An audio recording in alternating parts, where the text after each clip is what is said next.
감사합니다. 고맙습니다. 성가대인 줄 알았어요. 어떻게 이렇게 잘하셔요? 아니, 성가대 하나 만들어도 되겠어요. 너무 잘하셨어요. 네, 우리 다시 한번 큰 박수 할까요? 네. 여러분 반갑습니다. 별로 안 반가운 것 같아요. 반갑습니다. 예. 목포 복음교회에 대한 소문을 오래전에 들었어요. 신학교 교수님들이 너무 칭찬을 많이 하시고 또 이 현영 목사님이 아주 또 훌륭하게 목회를 잘 하신다는 소문을 오래전에 들었는데 이제 여기 와서 직접 보게 됐네요. 너무 기쁘고 감사하고 또 고맙습니다. 우리 목사님과 우리 당회원 여러분들에게 초대해 주신 것에 대해서 감사의 말씀을 드립니다. 저는 받은 대로 제가 개척을 해서 41년 동안 한 교회를 섬기다가 지난해에 은퇴한 따끈따끈한 원로 목사입니다. 교회를 이제 은퇴하면서 여러 교회에서 초청을 해 주셔가지고 지난 한 해는 본교회 2번밖에 못 갔어요. 전부 다른 교회 가서 설교하고 그렇게 지내다가 새해를 맞이했는데 새해 첫 번째 초청이 목포 복음교회에서 이렇게 해주셔서 너무 감사하고 좋습니다. 말씀을 통해서 함께 은혜 나눌 수 있기를 바랍니다. 오늘 우리 함께 읽은 말씀 속에는요, 예수님이 이 땅에 오신 목적이 두 가지로 나타나 있어요. 하나는 나는 나의 몸을 많은 사람의 대속물로 주기 위해서 왔다. 또 하나는 나는 섬기기 위해서 왔다. 이렇게 두 가지로 말씀해 주셨어요. 예수님이 이 땅에 오신 목적을 우리가 잘 알면 우리가 예수님이 오신 목적대로 살게 되고 또 그래서 하나님이 기뻐하시는 성도 또 재직이 될 수 있기 때문에 오늘 이 제목을 택한 것입니다. 먼저 우리를 구원하기 위하여 자기 목숨을 많은 사람의 대속물로 내어주기 위해서 오셨다. 그렇게 말씀하고 있어요. 대속이란 말은요, 대신 값을 지불한다. 그런 뜻입니다. 예를 들어서 어떤 사람이 사업을 하다가 100억의 빚을 졌어요. 자기 힘으로는 도저히 갚을 수가 없는 겁니다. 그래서 빚을 준 사람이 받을 기미가 안 보이니까 이제 고소를 해가지고 감옥에 들어가게 생겼는데 그 빚진 사람을 너무너무 사랑하는 어떤 사람이 자기 땅을 팔고 집을 팔고 공장을 팔아서 100억을 마련해가지고 그 빚을 대신 갚아줬습니다. 그럼 이 사람은 감옥에 들어가야 돼요? 안 들어가도 돼요? 잘 몰라요? 들어가야 돼요? 안 들어가도 돼요? 안 들어가도 돼요. 그때 이 사람이 빈짓을 대신 갚아준 돈을 대속금이라 그렇게 말합니다. 이 대속이라는 말은요, 대신 값을 치렀다. 이제 그런 뜻입니다. 저나 여러분이나 다 죄로 말미암아 죽을 사람들 아니었습니까? 죽은 다음에는 하나님의 심판을 받고 지옥에 갈 사람들이었습니다. 그런데 하나님께서 자기 아들을 사람의 몸을 입히시고 이 땅에 보내주셨어요. 그리고 죄인들인 저와 여러분의 죄값을 치르게 하기 위해서 십자가에서 피 흘려 죽게 하셨습니다. 우리의 죄값을 치르기 위해서 오신 저와 여러분의 대속물이 예수님이세요. 누구든지 자신이 죄인임을 깨닫고 인정하고 하나님 저는 죄인입니다 고백하면서 이 죄인인 나를 대신해서 하나님의 아들이 내 죄값을 치르기 위하여 십자가에서 피 흘려 죽은 사실을 저는 믿습니다. 그렇게 믿을 때 하나님은 저와 여러분의 죄를 다 용서해 주시고 저와 여러분을 하나님의 자녀로 받아주시는 거예요. 이 사실을 아주 이해하기 쉽도록 하기 위해서 하나님은 구약에 제사 제도를 마련해 주셨어요. 구약시대 때에는 죄를 지은 사람이 그 죄를 용서받기 위해서는 자기 집에서 마치 자식처럼 기르던 흠도 티도 없는 양 한 마리를 가지고 제사장에게 갑니다. 제사장이 무슨 죄 때문에 오셨습니까? 그러면 부끄럽지만 자기 죄를 다 고백해야 돼요. 천주교에서는 지금도 이 제도를 그냥 가지고 내려와서 고해성사라는 거 여러분 들어보셨죠? 신부에게 자기 죄를 다 고백하는 거예요. 부끄럽지만. 제사장에게 죄를 다 고백하면 제사장이 고개를 끄덕끄덕하고 이 양을 묶으시오. 그 양은 다리를 묶습니다. 그리고 칼을 주고 양을 잡으시오. 여러분, 자기 집에서 자기 가족처럼 기르던 양을 자기 죄를 용서받기 위해서 그 목에 칼을 댄다는 게 쉬운 일입니까? 반려견을 기르신 분들은 아마 이해하실 겁니다. 여러분, 가족처럼 지내는 개를 내 죄를 용서받기 위해서 그 개의 목에 칼을 그어야 된다고 하면 여러분 그을 수 있겠어요? 그 죄인이 벌벌 떨고 못 굽니다. 제사장이 얼른 양을 잡으시오. 그럼 뿔을 잡고 목에다 칼을 쫙 끊는 순간에 양이 얼마나 놀라겠어요. 그냥 비명소리를 지르면서 그냥 막 보동대는데 이 목에서 피가 사방으로 뿌려집니다. 양이 비명소리를 지르면서 죽어갈 때 죄인은요 거기서 대성통곡하는 거예요. 하나님, 내가 이렇게 피 흘리고 죽어야 되는데, 내 죄값 때문에 내가 이렇게 비참하게 죽어야 되는데, 아무 죄도 없는 양이 제 죄를 대신해서 죽습니다. 하나님, 저를 용서해 주세요.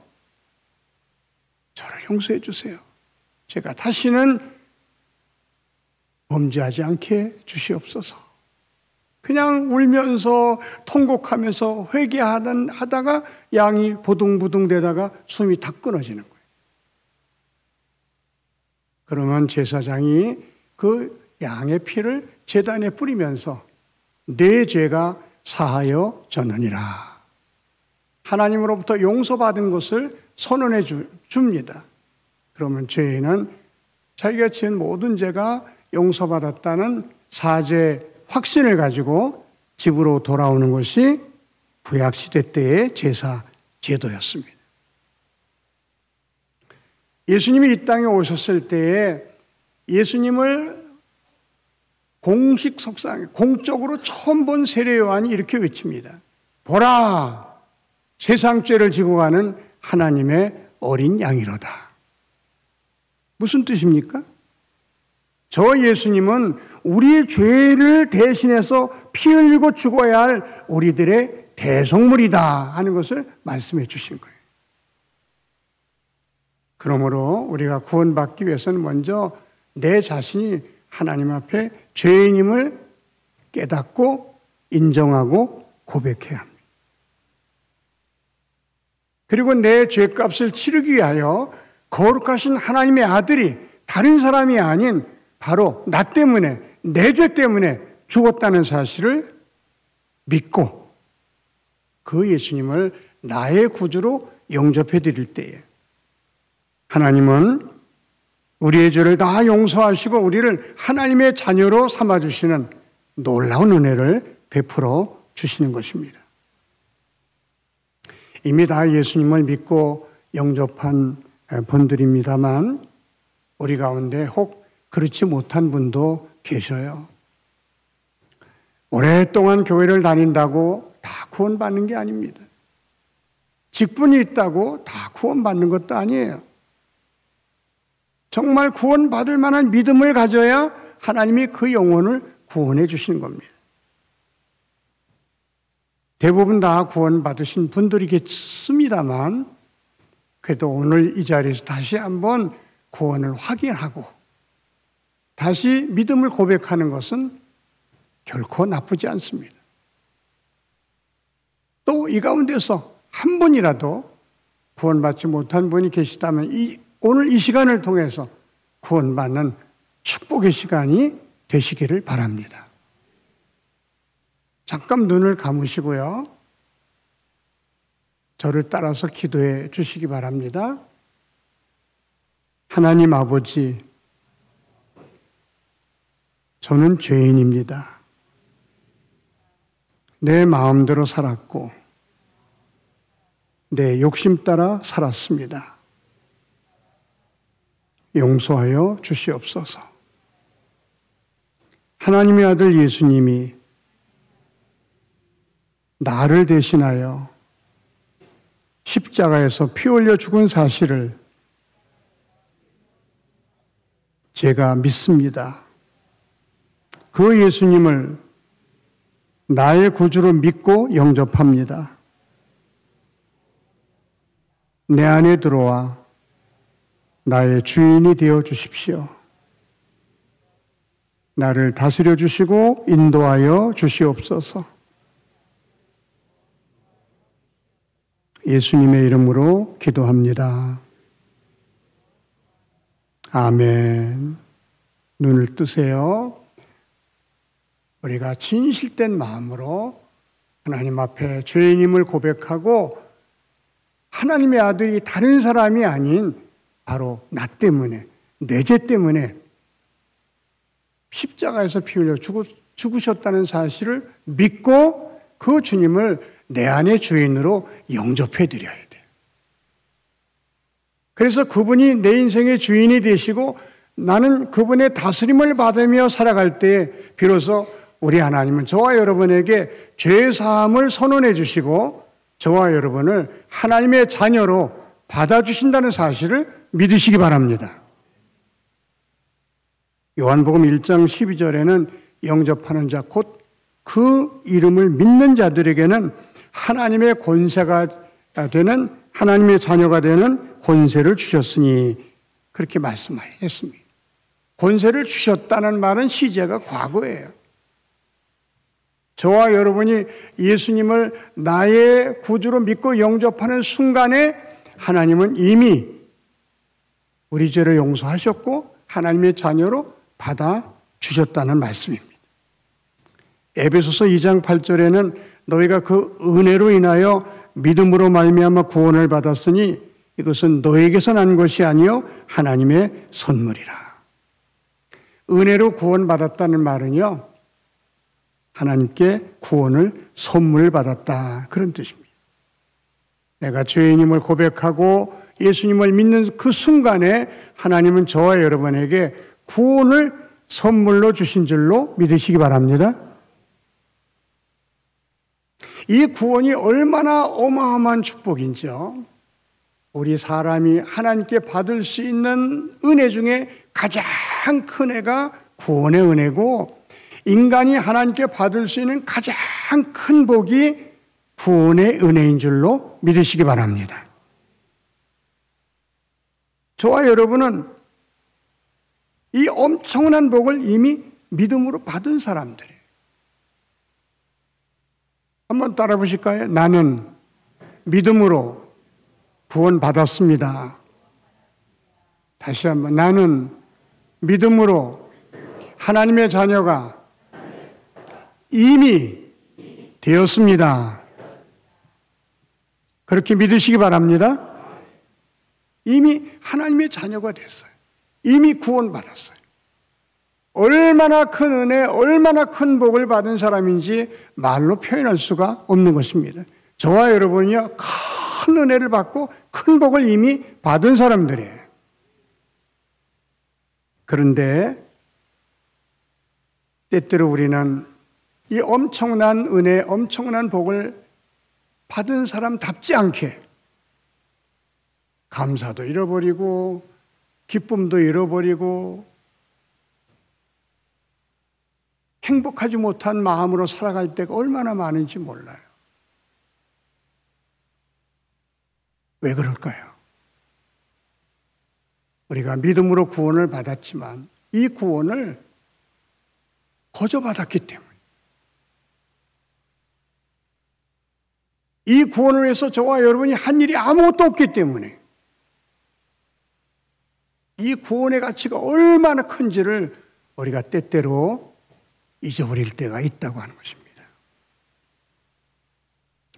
우리가 예를 들어서 한 3억을 내고 구원을 받았다. 그러면 이 구원이 얼마나 구원을 귀하게 여기겠어요? 엄청난 노동을 하고 이 구원을 우리가 받았다 할 때 이 구원을 얼마나 우리가 소중히 여기겠어요? 근데 우리는 아무것도 한 일이 없어요. 그죠? 하나님, 저는 죄인이에요. 불쌍히 여겨주세요. 하나님의 아들 예수가 나 때문에 피 흘려 죽은 사실을 제가 믿습니다. 그 믿음 하나로 하나님이 저와 여러분에게 구원을 선물로 주셨으니, 거저받았으니 이 구원이 얼마나 큰 은혜요, 얼마나 큰 축복인지를 깨닫지 못하고 살기 때문에 구원받은 사람임에도 불구하고 때로 감사도 잃어버리고 기쁨도 잃어버리고 찬송도 잃어버린 가운데서 살 때가 종종 있다고 하는 것입니다. 저와 여러분은 믿음으로 이 구원을 선물로 받았지만 저와 여러분을 구원하시기 위하여 하나님이 치르신 희생, 하나님이 치르신 대가는요, 어마어마한 대가예요. 당신의 아들을 십자가에 못 박아 죽이는 엄청난 대가를 지불하시고 저와 여러분을 구원해 주신 줄로 믿으시기 바랍니다.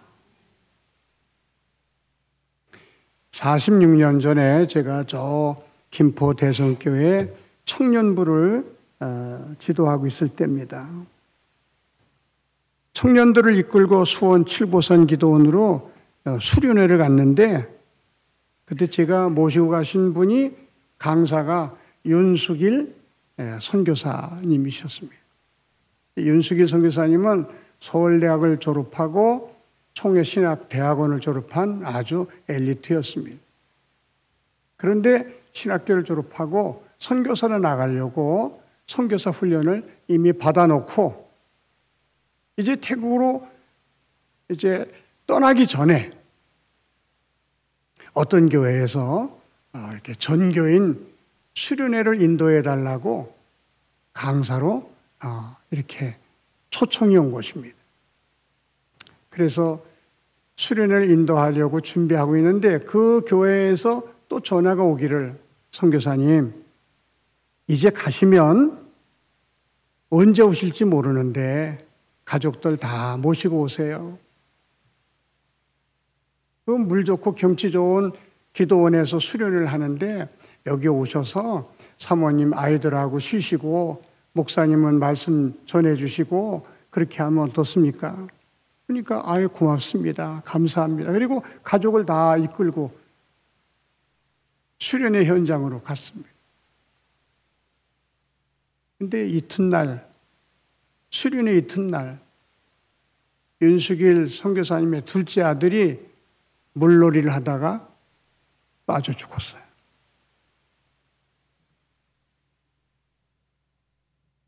사람이 죽었으니까 수련회가 이제 파토가 난 거죠. 성도들 다 떠나고 윤숙일 선교사님이 죽은 자기 아들을 요 강대상 위에다가 안치해 놓고 혼잎을 덮어놓고 그 앞에 앉아서 하나님 앞에 울면서 기도하는데, 뭐 기도라기보다는 하나님께 항의하는 기도죠. 울부짖으면서, 하나님, 제가 서울대학을 나오지 않았습니까? 얼마나 좋은 직장이 저를 기다리고 있었는데 내가 다 그만두고 신학교 가지 않았습니까? 신학교도 우수한 성적으로 졸업해서 수많은 교회가 저를 오라고 청빙했는데 제가 선교사 간다고 다 거절하고 선교사 훈련 받지 않았습니까? 이제 선교사로 떠날 일만 남았는데 하나님, 뭐가 부족해서 내 아들을 불러가십니까? 하나님, 왜 이러십니까? 하나님 앞에 목 놓아 울면서 기도하다가 또 울면서 기도하다가 지쳐서 잠이 들었어요. 잠이 드는데 그 꿈속에 하나님의 음성이 들리더라고요. 숙이라, 숙이라. 너 내 아들 죽었다고 그렇게 슬퍼하느냐? 그렇게 고통스러워하느냐? 나도 너를 구원하기 위하여 내 아들을 죽이는 고통을 맛봤단다.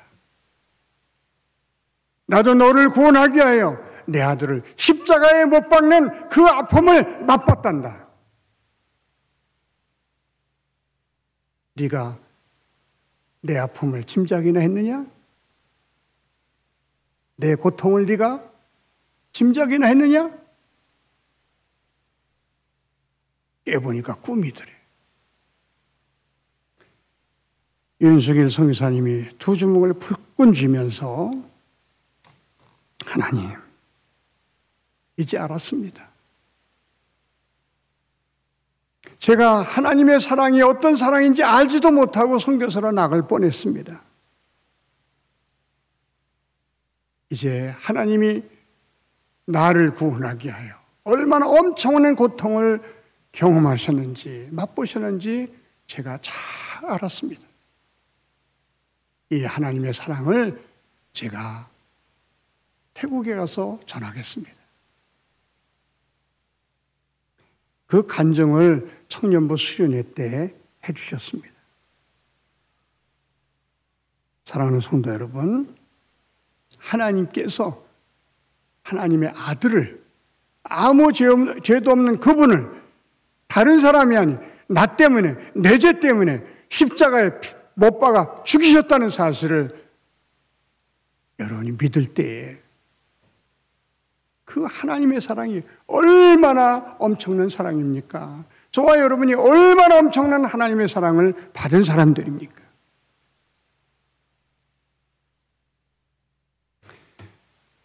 세월호에 이어서 이태원에서 엄청나게 많은 젊은이들이 죽었어요.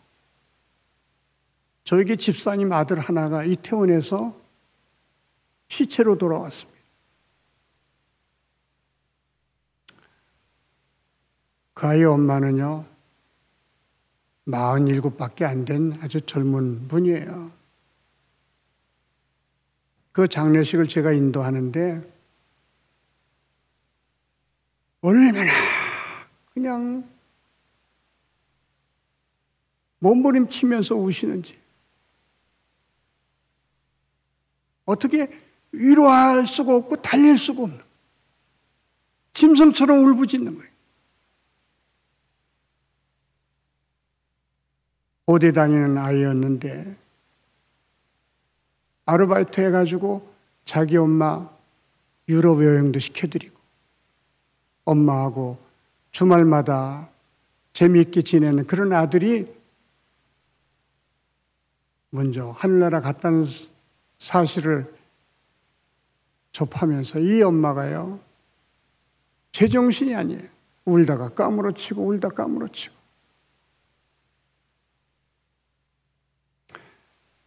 저와 여러분의 아들이 다른 사람을 위해서 목숨을 던졌다. 여러분, 이게 얼마나 엄청난 사건이에요. 내 아들이, 내 딸이 다른 사람을 위해서 대신 죽었다고 할 때 이게 얼마나 엄청난 일입니까? 저와 여러분은 그 큰 은혜를 받고 구원받은 하나님의 자녀인 줄로 믿으시기 바랍니다. 이 은혜 때문에 우리는 감사하는 거예요. 이 은혜 때문에 우리가 아무리 힘들고 어려움이 있어도 감사하면서 하나님 앞에 나갈 수가 있는 거예요. 이 은혜 때문에 우리가 봉사도 하고 헌신도 하는 거예요. 이 은혜 때문에 우리가 인생 전체를 하나님께 거는 거예요. 여러분이 구원의 은혜가 여러분 마음속에 차고 넘칠 수 있기를 주의 이름으로 축원합니다. 이제 이렇게 구원을 받고 이 큰 은혜 속에 사는 저와 여러분은 어떻게 살아야 하겠습니까? 구원받은 사람에게 어떻게 살아야 하는지를 가르쳐 주신 말씀이 두 번째 말씀이에요. 섬김을 받으려는 마음 다 내려놓고 섬기면서 살아야 한다. 이게 구원받은 성도들에게 예수님이 가르쳐 주신 삶의 방향입니다. 얘들아, 너희가 죄인인데 하나님의 크신 은혜로 구원받지 않았니? 죄사함 받고 하나님의 자녀 되지 않았니? 그래서 하나님께 뜨거운 마음으로 감사하며 감격하며 살지 않니? 그렇다면 이제는 나처럼 나도 섬김을 받기 위해서 온 것이 아니라 섬기러 왔는데 너희들도 섬김을 받으려는 마음은 다 내려놓고 이제는 섬기면서 살아야 한다. 섬기면서 살았으면 좋겠다. 이게 예수님이 이 땅에 오셔서 우리에게 가르쳐 주신 삶의 목적이고 방향입니다. 섬긴다는 말은 쉽게 설명드리면 나 외에 다른 사람을 기쁘게 해준다. 나 외에 다른 사람을 유익하게 해준다.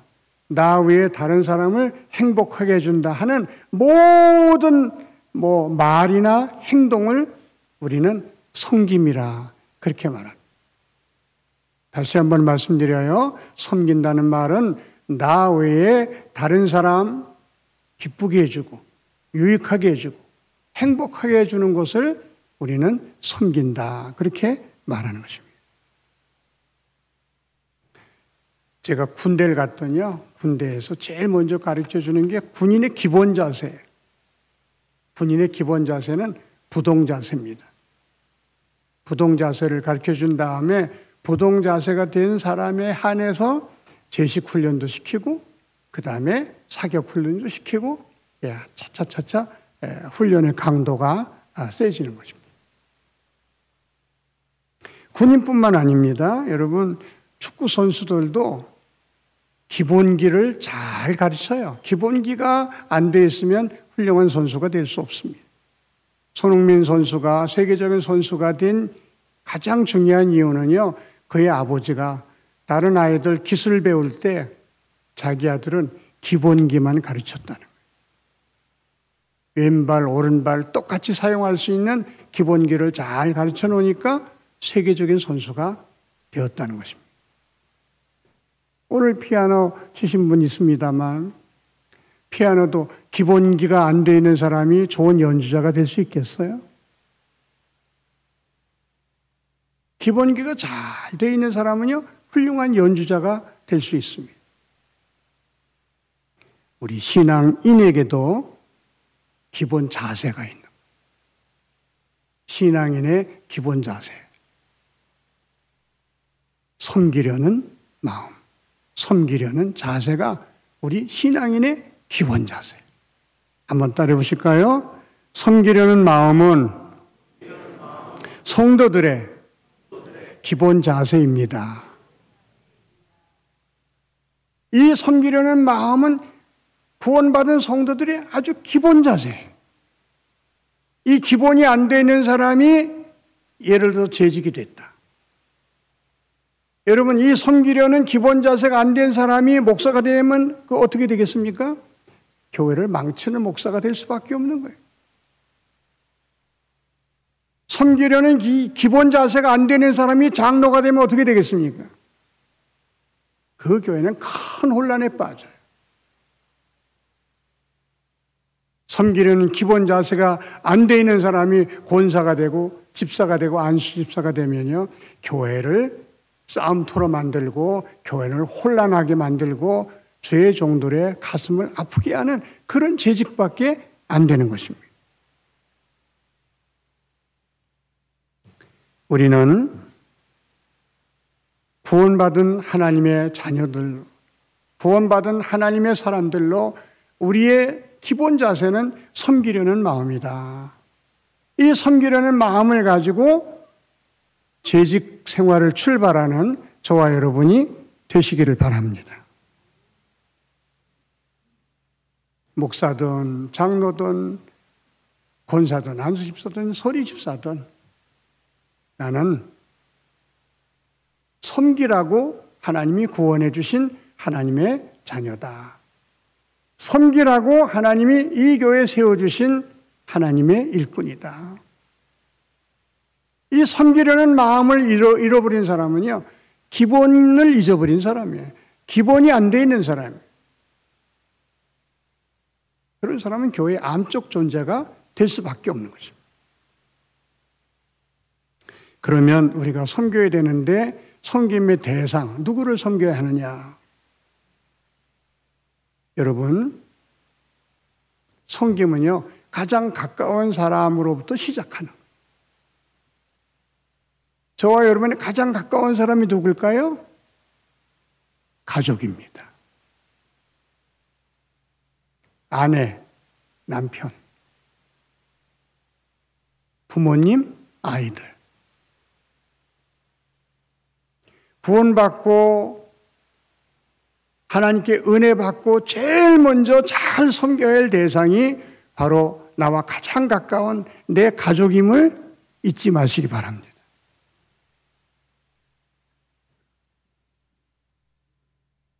그래서 가족들이 우리 엄마의 그 섬김 때문에, 아빠의 그 섬김 때문에, 가정에서 아이들이 섬김을 배우고 세상에 나아가 다른 사람을 섬기면서 살아갈 때에 우리 자녀들이 얼마나 복된 자녀들이 되겠습니까? 근데 우리들이 실수할 때가 많아요.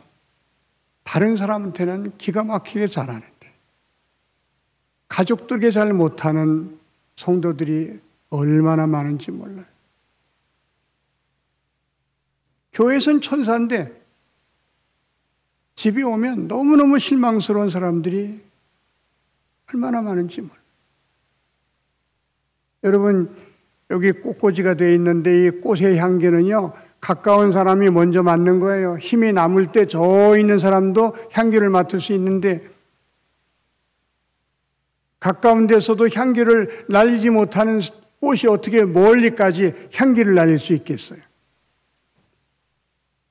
그러니까 가족을 섬길 줄 모르고 가족을 사랑할 줄 모르는 사람이 다른 사람을 사랑한다, 이웃을 사랑한다, 이건 맨 거짓말이고 이것처럼 외식이 없는 거예요. 우리가 가장 사랑해야 될 사람이 내 아내고 내 남편인 거예요.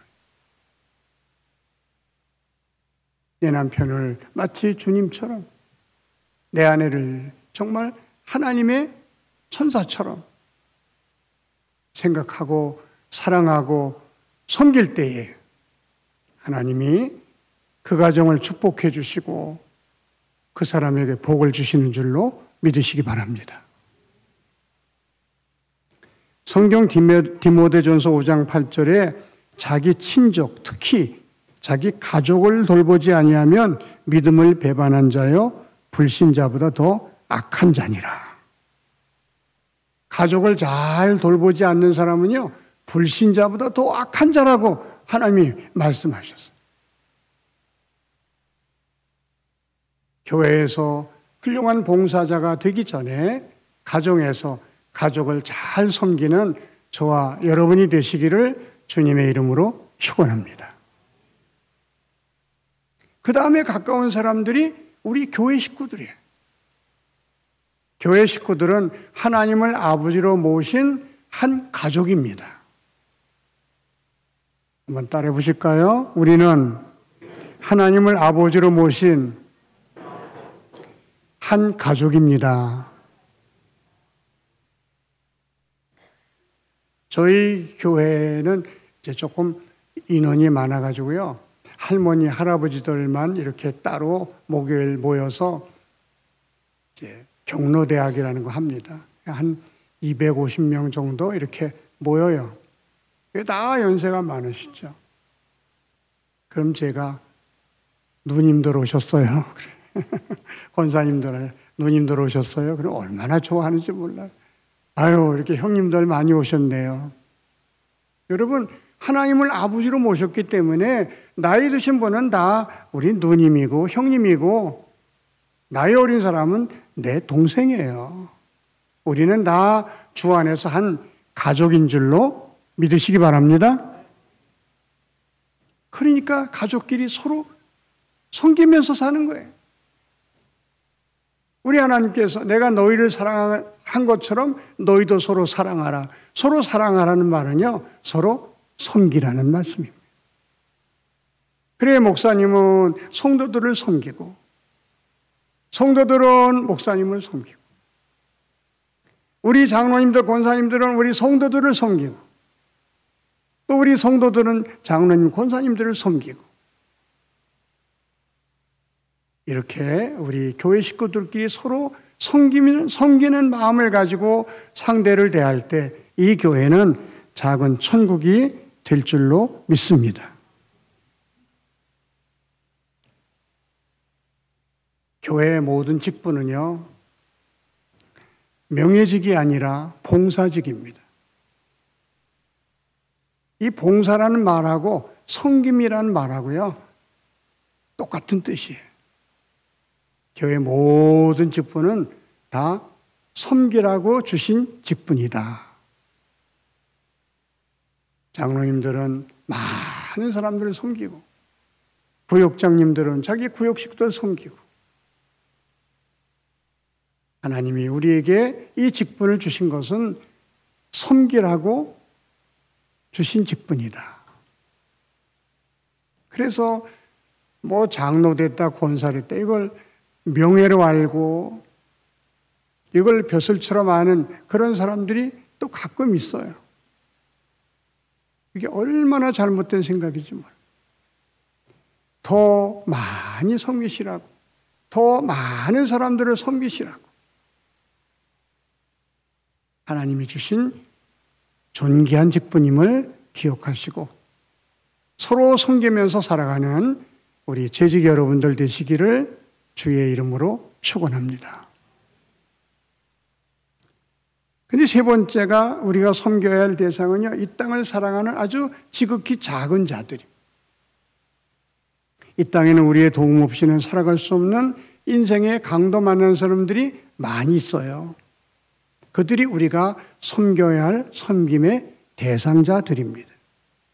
예수님은 마태복음 25장에 지극히 작은 자 하나에게 한 것이 곧 내게 한 것이니라 이렇게 말씀하시면서 굶주린 자, 병든 자, 또 헐벗은 자, 감옥에 갇힌 자들을 우리들에게 부탁하셨습니다. 강도 만나서 피투성이가 된 사람을 보고 제사장이 그냥 지나가지 않았습니까? 레인이 그냥 지나갔습니다. 그 당시 천대받던 사마리아 사람이 뛰어내려가서 상처에다가 포도주를 붓고 또 올리브 기름을 바르고 그리고 자기 나귀에 태워서 주막에 밤새도록 돌봐줬습니다. 그리고 갈 길이 바쁘니까 주인장을 불러가지고 내 대신 이 사람을 돌봐주시오. 비용이 더 들면 내가 오다가 반드시 갚겠습니다. 예수님이 이 말씀을 하시고 너희 생각에 누가 이 강도 만난 자의 이웃이라고 생각할 수 있느냐? 자비를 베푼 자입니다. 그래, 가서 너도 이와 같이 하라. 한번 따라해 보실까요? 가서 너도 이와 같이 하라. 네. 구원받은 저와 여러분들, 우리가 섬겨야 할 섬김의 대상자 중에 인생의 강도 만나 자기 힘으로는 살아갈 수 없는, 자기 힘으로는 일어날 수 없는 그런 사람들의 손을 붙들어주고 그들의 눈물을 닦아주고 그들의 출인배를 채워주는 이런 일들이 구원받은 저와 여러분이 하면서 살아야 할 섬김의 일이라는 사실을 꼭 기억할 수 있기를 바랍니다. 이제 말씀을 정리합니다. 예수님이 이 땅에 오신 목적은 크게 두 가지입니다. 하나는 저와 여러분을 구원하기 위하여 자기 몸을 대성물로 주기 위해서 오셨다는 겁니다. 여러분, 교회는 주님의 몸이에요. 저와 여러분은 그 몸에 붙은 지체들입니다. 한 걸음 더 나가면 저와 여러분 한 사람 한 사람이 성령을 모신 교회입니다. 여러분, 교회의 가장 큰 사명이 뭔지 아십니까? 예수님이 이 땅에 오신 첫 번째 목적, 다른 사람의 영혼을 구원해내는 일이 교회의 가장 큰 사명이에요. 저와 여러분이 재직으로서 감당해야 할 가장 큰 사명이 뭐냐? 가장 우선적인 사명이 뭐냐? 다른 사람의 영혼을 구원해내는 일이에요. 교회는 이 사명을 잘 감당해야 돼요. 저와 여러분 한 사람은 목사, 장로, 권사, 안수집사, 집사이기 이전에 나는 전도자다. 다른 사람의 영혼을 구원하라고 하나님이 나를 먼저 구원해 주셨고 나에게 이 직분을 주셨다. 이걸 깨닫고 이 전도하는 일, 사람의 영혼을 구원하는 일에 여러분 최선을 다하시는 재직들이 되시기를 바랍니다. 제가 군에 있을 때 군정병 일을 본 일이 있습니다. 저희 부대에 군의관이 한 분 전출을 왔어요. 이분이 저를 만나더니 저는 회원동에 있는 송동교회 집사입니다.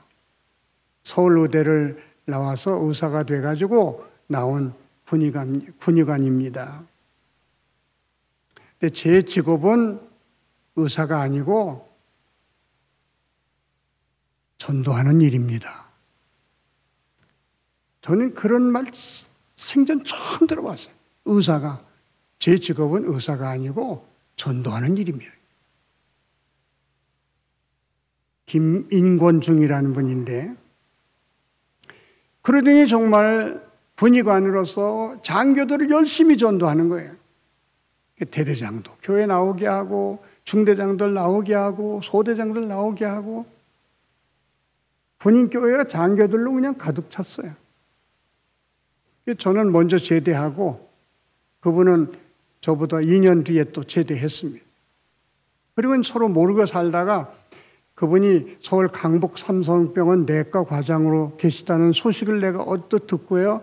제가 전화를 해서 그때는 이제 의학 박사가 돼가지고 박사님, 저 안광수입니다. 기억나십니까? 기억나고 말고요. 우리 교회 오셔서 건강 강의 좀 해주세요. 그분이 유방암 전문가가 됐대요. 그래서 이제 오셔가지고 유방암에 대해서 뭐 진단법, 예방법, 뭐 치료법 쭉 강의를 다 하고 저하고 이제 식사를 하는데 제가 물었습니다. 예전에 저한테 의사는 부업이고 예수 전하는 게 직업이라고 하셨는데 지금도 그 마음으로 살고 계십니까? 이분이 씩 웃더니 그럼요. 그렇게 살고 있습니다. 지금 어떻게 전도하고 계세요? 전도하기가 쉬워요, 의사는. 수술 환자가 들어오면요. 제가 기도해 드리겠습니다. 그리고 의사가 간절히 기도해 준대. 그럼 환자들이 눈물을 주르르 흘린대요. 수술은 제가 하지만 고쳐주신 분은 하나님이십니다. 하나님을 믿고 의지하세요. 그리고 수술을 하고 깨어났을 때 또 가서 또 간절히 기도해 준다는 거예요. 또 눈물을 주르르 흘린다는 거예요. 이제 나와서 퇴원할 때 이제 꼭 교회 나가세요. 그럼 나가겠습니다. 그럼 차트에다가 교회 나간다고 약속하면 이렇게 적는데요. 그분이 몇 달 후에 또 자기 잘 나았나 또 오잖아요. 오면 다 친절하게 해주고는 거기 교회 나간다고 약속함이라고 적혀 있잖아요. 그때 교회 나간다고 이제 약속했는데 교회 나가십니까? 아직 못 나가고 있어요. 그럼 안 나요. 그럼 안 나요. 하나님이 고쳐주시는데 수술 받는다고 낫나요? 꼭 교회 나가세요. 네, 알았습니다. 그렇게 전도해서 자기가 1년에 정말 교회 열심히 나가는 사람 100명에서 150명을 전도한다는 거예요.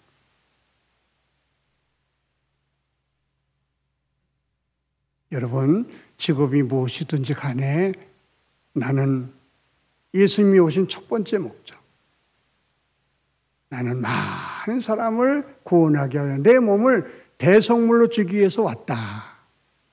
이게 예수님이 오신 목적인데, 그것 때문에 내가 믿고 구원받았으니 이제 그 예수님을 전해줌으로 많은 사람을 예수 믿게 하는 저와 여러분이 되시기를 주의 이름으로 축원합니다.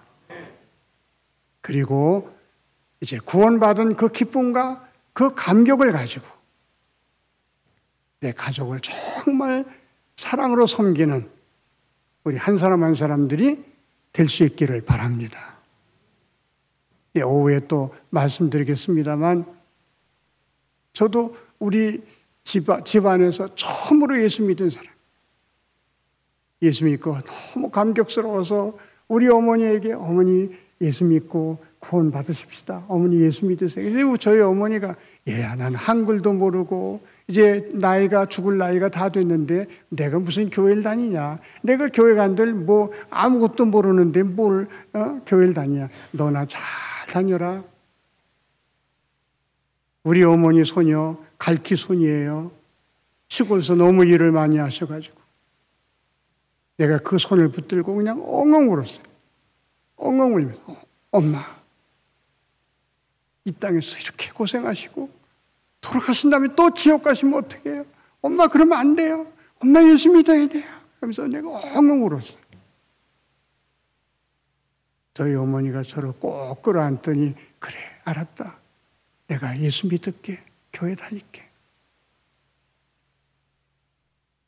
저희 어머니가 그때 한글을 다시 배우기 시작했고, 떠듬떠듬, 히읗에다 아면 하, 니은에다 아면 나, 니은에다 이음, 미음, 하나님, 하나님 이렇게 배우시다가 성경을 읽으시면서 한글이 점점 자유로워져 가지고 성경을 5번이나 통독하시고 예수 잘 믿다가 하늘나라 가셨습니다.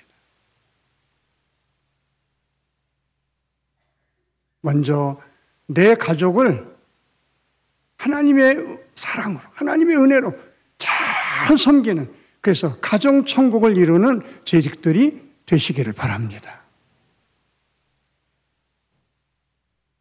우리들의 자녀들이 엄마 살아가는 모습, 엄마가 신앙생활하는 모습 보고 감동을 받아서 우리 자녀들이 좋은 신앙이 될 수 있도록 자녀들에게 신앙의 아름다운 모습을 보여주면서 자녀들을 잘 섬겨 기르는 저와 여러분이 되시기를 바랍니다. 이제 구원받은 하나님의 자녀답게 나는 남은 생에 나 외에 다른 사람을 기쁘게 해주면서, 유익하게 해주면서, 행복하게 해주면서 나는 성경을 받으려는 마음은 다 버리고 섬기면서 살겠습니다. 그렇게 결단하는 재직들이 다 되시기를 주님의 이름으로 축원합니다. 기도드리겠습니다. 하나님 아버지, 감사합니다. 저희들을 구원해 주시고 하나님의 몸된 교회에 재직으로 세워주심을 감사합니다. 구원의 기쁨과 감격을 가지고 내 사랑하는 가족을 잘 섬기고 우리 교회 식구들을 지성으로 섬기면서 남은 생에 섬기면서 살겠다고 결단하는 우리 귀한 재직들이 다 되게 하여 주시옵소서. 예수님의 이름으로 기도하옵나이다. 아멘.